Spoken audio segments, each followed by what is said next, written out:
नमस्कार, स्वागत है आपका वीके न्यूज़ पे। राम के नाम पर लूटा गया, राम के नाम पर ज़मीन में कथित घोटाला हुआ।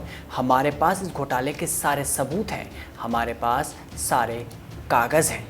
ये देखिए कैसे राम भक्तों को चूना लगाया गया, करोड़ों लोगों की आस्था से खिलवाड़ किया गया। ये सारे आरोप, ये तमाम बातें, ये सारे वाक्य बीते कुछ दिनों में आपने पढ़े और सुने ज़रूर होंगे। यहाँ तक कि कुछ नेता तो ये भी कह रहे थे कि प्रभु श्री राम के नाम पर बनने वाले मंदिर में चंदा चोरी नहीं करने दूंगा, इसके लिए चाहे मेरी हत्या हो जाए। हत्या तो बहुत दूर की बात है, पर ये नेता और ये आरोप लगाने वाले सिर्फ ट्विटर पर ही आपको ज्ञान बांटते हुए नजर आएंगे। सोचने वाली बात तो यह है कि जब मामला इतना गंभीर था, लोगों की आस्था से जुड़ा हुआ था, सारे के सारे सबूत थे, तो फिर आरोप लगाने वाले नेता कोर्ट के दरवाजे तक क्यों नहीं पहुंचे? सब दूध का दूध और पानी का पानी हो जाता। लेकिन नहीं, असलियत यह है कि यूपी चुनाव से पहले सियासी रायता फैलाया गया और चुनाव से पहले राम मंदिर का मुद्दा फिर से गरमा दिया गया है। और कमाल की बात यह है कि रायता फैलाने का काम ऐसी पार्टी ने किया है जो अपने आप को सबसे ईमानदार पार्टी होने का दावा करती है।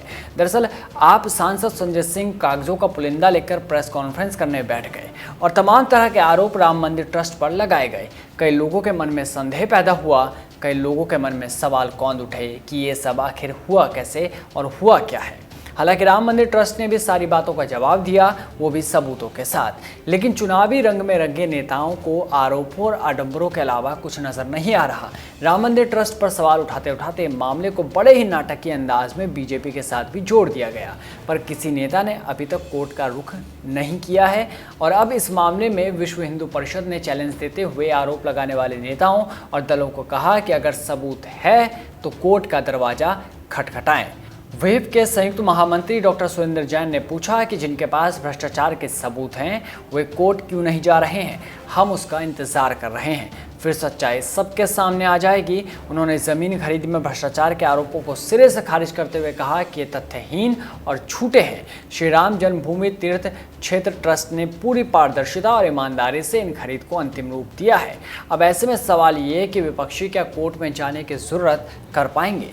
आपको बता दें कि शुरू में आम आदमी पार्टी के राज्यसभा सांसद और यूपी प्रभारी संजय सिंह ने हाल ही में आरोप लगाते हुए कहा कि अयोध्या में श्री राम जन्मभूमि तीर्थ क्षेत्र ट्रस्ट ने 2 करोड़ रुपए मूल्य के भूखंड को 18.5 करोड़ रुपए की बढ़ी हुई कीमत पर खरीदा है। इसके बाद ही सियासी विलाप शुरू हुआ और अयोध्या से पूर्व विधायक और समाजवादी सरकार में मंत्री रह चुके पवन पांडे ने भी जमीन खरीद में गड़बड़ी की बात को उठा दिया। इस पर विश्व हिंदू परिषद ने राहुल गांधी, प्रियंका गांधी और संजय सिंह पर मानहानि का केस करने की बात भी कही है। विश्व हिंदू परिषद के कार्यकारी अध्यक्ष और सीनियर एडवोकेट आलोक कुमार ने बताया कि हमने न्यास को सलाह दी है कि संजय सिंह और प्रियंका गांधी के खिलाफ मानहानि का मुकदमा दर्ज कराया जाए। आगे कहा गया है कि न्यास तय कर ले कि मुकदमा सिविल चार्जेस में होगा या क्रिमिनल।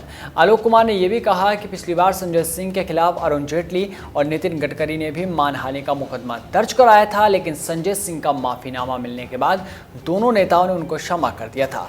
न्यास से अपील की गई है कि वो इस बार इन नेताओं को माफी ना दे। इधर सियासी चाल चली जा रही थी तो उधर कुछ दिन पहले ही राम मंदिर जमीन खरीद मामले में घोटाले के आरोप से घिरे श्री राम जन्मभूमि तीर्थ क्षेत्र ट्रस्ट ने अपनी वेबसाइट पर जमीन खरीद से जुड़े पूरे ब्यौरे को अंग्रेजी भाषा में अपलोड किया है, जिससे सभी राम भक्त आसानी से इस प्रकरण को समझ सके। इन सब के बावजूद भी सिर्फ आरोपों का खेल चल रहा है और टूल किट गैंग के सहारे सिर्फ हर दिन कोई ना कोई शब्द ट्रेंड में लाया जाता है। अब तो ऐसा लगने लगा है कि नेताओं को भी मालूम है कि झूठ और फरेब के सहारे जिस गुब्बारे में हवा भरी जा रही है वो कोर्ट में जाते ही फूट जाएगा।